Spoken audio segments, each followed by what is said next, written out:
Alright everybody, welcome back. This is an absolute rat of a plane, and without a doubt the best premium in the entire Italian tech tree, the Ariete. Not to be confused with the, I don't know, 6 or 7 tanks, I lost count at this point, that are also called Ariete. The Ariete is basically a Sagittario that the Italians decided, you know what, let's stick a cruise missile engine in the rear. Because why not?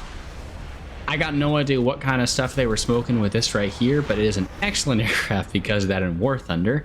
And you can actually see that little intake right there that pops up whenever you cut on the rear engine. That's why it's down right now. You can see whenever you go above 100% throttle, that rear engine kicks on. It burns a little bit of extra gas, but you get absolutely insane acceleration and performance because of it. Now, this is 9.3, and you may be thinking that a 9.3 aircraft without any missiles is not very good. Well, you'd be wrong. This thing is one of, if not the best dogfighters in the entire game. Now, the MiG-19 is probably, I would say, a contemporary. Equally matched MiG-19 and Ariete pilots can't really kill each other, but they are both like insanely cracked in the dogfight. When it comes to dogfighting subsonics, I would take this thing any day of the week over it. It does have some of the same issues, like the rudder, for example, the MiG-19 has.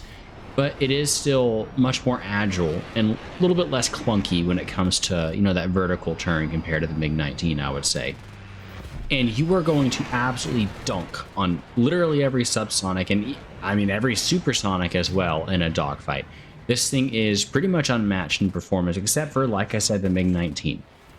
In the dogfight, of course. Now, you're going to be killing Jaguars, MiG-21s, Phantoms, F-5Cs, literally everything. It doesn't matter. If you dogfight it, you're gonna win. This thing can pull 14, 15, sometimes 16 Gs without losing a ton of energy like the MiG-21s.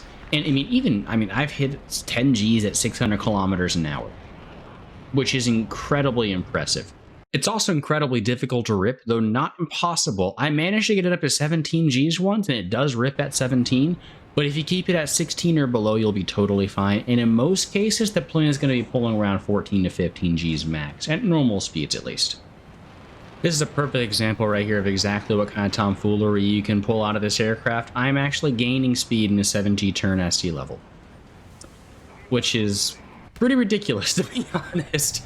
And that lets me stay behind this hunter, and I'm going to be able to go up for him here in a second and take off his wing. And you see I only have 20 rounds left, but it's no problem whatsoever. Just an easy click.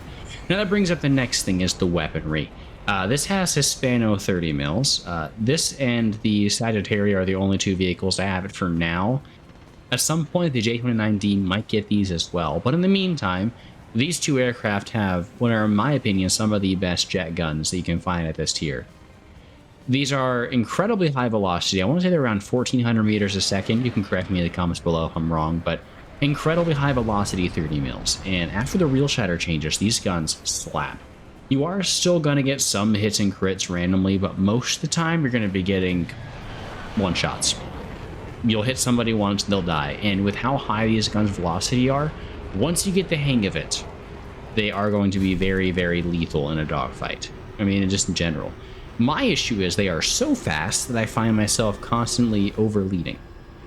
I just have no idea of how to deal with a gun that is this fast, and I haven't played this thing in a few months, because up until now, this battle rating was so compressed that I was fighting A10s and SC-25s every single game. That has gotten better. You still see a few of them, but now I haven't been seeing quite as many of them.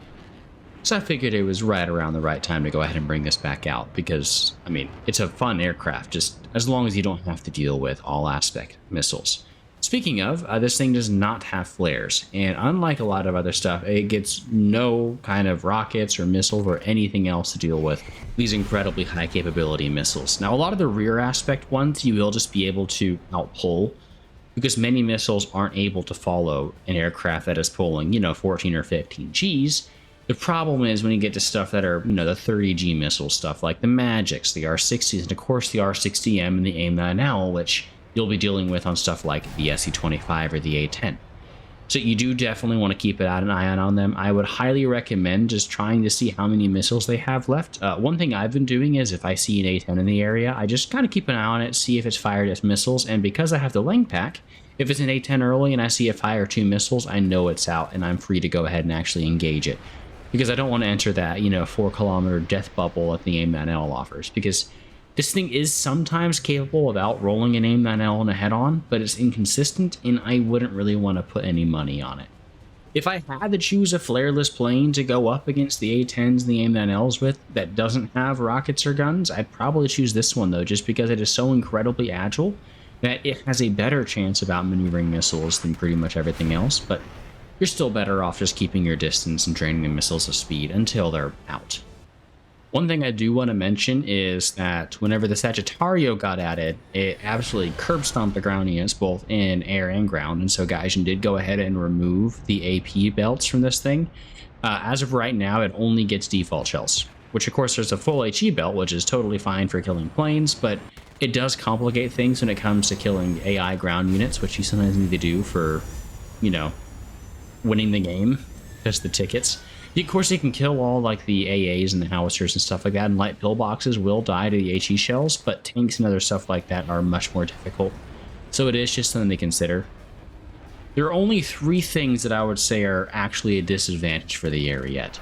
The first is its top speed. Now, for a 9.3, it's not terrible, because there are still a lot of other subsonics at this BR, but it tops out at about like maybe 1115 or so on the deck with the rear motor engaged, and it rips at a little bit over 1125. So that is just something to consider. There's a lot of planes this BR that you're just not going to be able to catch up to. So you got to hope they actually commit to a dogfight. The second and third things both relate to its flight performance. The roll is a little bit slow at higher speeds, and the rudder is pretty iffy at, honestly, most speeds. This will mess you up with some shots, and of course you can adapt to it. You just got to keep in mind that you kind of got to be a little generous with the rudder at pretty much every speed when you're trying to aim. Once you get used to it, though, this thing is absolutely insane in a dogfight. It just has a little bit of issues in those rolling scissor shots and stuff like that. Final thing I want to talk about, and what I'm sure a lot of you clicked on this video for, I am actually doing a giveaway. So I recently reached 10,000 subscribers, and I wanted to thank y'all for that. So I decided to go host a giveaway for up to 3 rank 7 packs on the Gaijin store. So I do have just a few things that I want to go over in regards to that. So first of all, I want to make sure a subscriber is the one that actually gets the pack. So those who are subscribed already, great. If not, go ahead and hit that subscribe button right now. Secondly, I'd like you to go ahead and leave a comment and like on the video as well. I will be asking to see that, whenever I DM you. Speaking of which, the way I'm actually doing the giveaway is all I gotta do is join my Discord server. It'll ask you to go ahead and agree to the rules and react to a message so you can become a member of the server and actually see the channels. Once you do that, go to the giveaway tab and just hit that little button right there. You'll be entered into the giveaway. If you win, it'll ping you and I'll go ahead and DM you to ask you what pack you want. Just to make sure, you can do any pack on the Gaijin store up to $70, and this is only for PC players. So I'm going to give you all 72 hours to respond whenever it is finished, and you have about a week left from time of recording. So hope you all enjoy the video. Let me know what you think down in the comments below, and I'll catch y'all next time. So peace, y'all.